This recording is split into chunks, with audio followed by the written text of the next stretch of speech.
નમસ્કાર. દિવસભરના તાજા સમાચારોમાં તમારું સ્વાગત છે.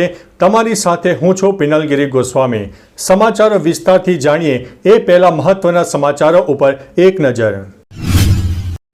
નમસ્કાર મિત્રો, આજના મહત્વના સમાચારમાં વાત થશે ગાંધીનગરમાં વિશ્વ પર્યાવરણ દિવસની ઉજવણી કરવામાં આવનાર છે, જેમાં મુખ્યમંત્રી ભૂપેન્દ્રભાઈ પટેલની ઉપસ્થિતિમાં આ કાર્યક્રમનું આયોજન છે. મિત્રો, અન્ય મહત્વના સમાચારની વાત કરીએ તો સાવલીથી મોટા સમાચાર સામે આવ્યા છે. બીજેપી એમએલએની રજૂઆત બાદ મોટો સપાટો થયો છે. સાવલીના ધારાસભ્યએ ઉઠાવેલા મુદ્દે પડઘો પડ્યો છે. 2 સામે ફરિયાદીનો હુકમ, વધુ સંડોવણી હોવાનું ખુલી શકે છે. મંડળીને તુરંત ઓડિટ કરવાનો હુકમ કરવામાં આવ્યો છે.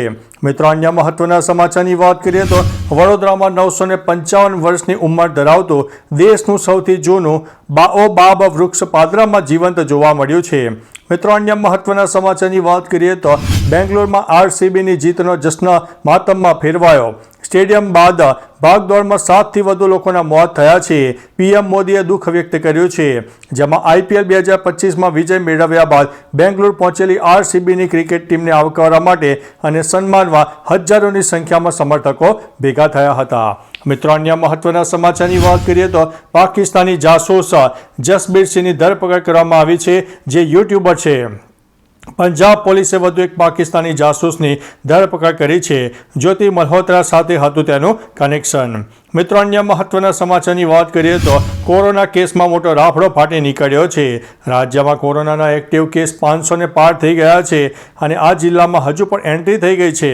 જામનગરમાં આજે કોરોનાના વધુ 7 કેસ નોંધાયા છે. 6 મહિલા અને 1 પુરુષનો કોરોના રિપોર્ટ પોઝિટિવ આવી ગયો છે. મિત્રો, અન્ય મહત્વના સમાચારની વાત કરીએ તો જર્જરિત હાલતમાં હોવાથી દરવાજો ધરાશાયી થયો. અમદાવાદના દિલ્હી દરવાજા પાસે જૂનો દરવાજો ધરાશાયી થયો હતો. રાત્રે અચાનક દરવાજો ધરાશાયી થતા શહેરની ઓળખસમા સૌથી જૂનો દરવાજો હતો. ઘટનામાં કોઈ જાનહાનિના સમાચાર નથી. મિત્રો, અન્ય મહત્વના સમાચારની વાત કરીએ તો બનાસકાંઠાથી મોટા સમાચાર સામે આવ્યા છે.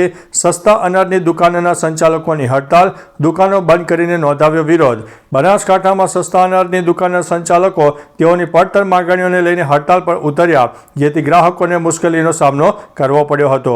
મિત્રો, અન્ય મહત્વના સમાચારની વાત કરીએ તો સુરેન્દ્રનગરમાં ઘીના ભેળસેળિયા વેપારી પર ત્રાટકતું ખોરાક અને ઔષધ નિયમન તંત્ર. અંદાજિત કિંમત આશરે 13 લાખથી વધુ થવા જાય છે. તંત્રની ટીમ દ્વારા જાહેર આરોગ્યના હિતમાં સ્થળ ઉપર કાયદા મુજબ જપ્ત કરવામાં આવ્યો છે. મિત્રો, અન્ય મહત્વના સમાચારની વાત કરીએ તો અફઘાનિસ્તાન સરહદ નજીક પાકિસ્તાન સેના અને આતંકવાદીઓ વચ્ચે અથડામણ જોવા મળી. 14ના મોત થયા છે. પાકિસ્તાન સેના અને આતંકીઓ વચ્ચે અથડામણ કાર્યવાહીમાં 14 આતંકીઓ પણ ઠાર થયા છે. અફઘાનિસ્તાનના તાલિબાન ચળવળ સાથે જોડાયેલા અફઘાનિસ્તાન એટલે કે પાકિસ્તાની સુરક્ષા દળોએ ઉત્તર પશ્ચિમ પાકિસ્તાનમાં અફઘાનિસ્તાનની સરહદે આવેલા આદિવાસી જિલ્લામાં ગુપ્ત માહિતીના આધારે એક કાર્યવાહીમાં 14 આતંકીઓને ઠાર માર્યા છે. મિત્રો, અન્ય મહત્વના સમાચારની વાત કરીએ તો આરસીબીની જીત ઉપર વિજય માલ્યાએ અભિનંદન પાઠવ્યા. જ્યારે યુઝર્સ કહી રહ્યા છે કે તમે શ્રેય ન લો પરંતુ પૈસા પાછા આપો. મિત્રો, અન્ય મહત્વના સમાચારની વાત કરીએ તો સુરતથી દુઃખના સમાચાર સામે આવ્યા છે. માંગરોળમાં ધામદોડ ગામે હિટ એન્ડ રનમાં 2 લોકોના મોત થયા છે. વાહન ચાલક ફરાર થઈ ગયો છે. સુરત નેશનલ હાઈવે પર ગત રાત્રિના સુમારે 2 હિટ એન્ડ રનની ઘટનામાં 2 લોકોના મોત નીપજ્યા હતા. અજાણ્યા વાહનની અડફેટે રાહદારીનું મોત થયું છે. પોલીસે વાહન ચાલક વિરુદ્ધ ગુનો નોંધીને તપાસ શરૂ કરી છે. મિત્રો, અન્ય મહત્વના સમાચારની વાત કરીએ તો દમણમાં થયેલી 1.33 કરોડની ચોરીનો ભેદ ઉકેલાયો છે. આંતરરાજ્ય તસ્કરોની ધરપકડ કરવામાં આવી છે. દમણ પોલીસે દમણમાં થયેલા 1.33 કરોડની ચોરીનો ભેદ ઉકેલી નાખ્યો છે. પોલીસ દ્વારા ઝડપાયેલ આરોપીની પૂછપરછ કરતા અનેક મોટા ખુલાસા પણ થવા પામ્યા છે. મિત્રો, અન્ય મહત્વના સમાચારની વાત કરીએ તો પોલીસે આરોપીનું ઘટના સ્થળે રિકન્સ્ટ્રક્શન કરાવ્યું.